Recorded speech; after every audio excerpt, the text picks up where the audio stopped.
السلام عليكم طلاب. قبل بداية الفيديو لا تنسون تخلون لايك للفيديو وتشتركون بالقناة حتى توصلكم آخر أخبار وزارة التربية العراقية، وحاولوا توصلون هذا الفيديو مليون لايك حتى توصلكم آخر أخبار وزارة التربية العراقية، وحتى نوصل مناشدتكم إلى وزارة التربية العراقية.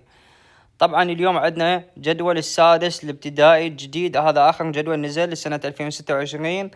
مثل ما تشوفون راح ندخل عليه وراح نراويكم الجدول. هذا الجدول مثل ما جاي تشوفونه جدول الامتحانات العام الدراسة الابتدائية والتعليم المسرع للدراسات العربية والكردية والتركمانية والأجنبية للعام الدراسي 2026 الدور الأول.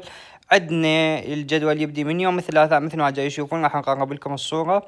الجدول يبدي يوم الثلاثاء يوم 12/5 إسلامي، يوم الخميس 14/5 عربي، السبت 16/5 إنجليزي، الثلاثاء 19/5 رياضيات، الخميس 21/5 الاجتماعيات، السبت 23/5 العلوم، والاثنين عندكم بالنسبة للدراسة التركمانية اللغة التركمانية، الدراسة الأجنبية أيضا اللغة التركمانية عندهم مثل ما يشوفون. هذا الجدول سنة 2026 للسادس الابتدائي.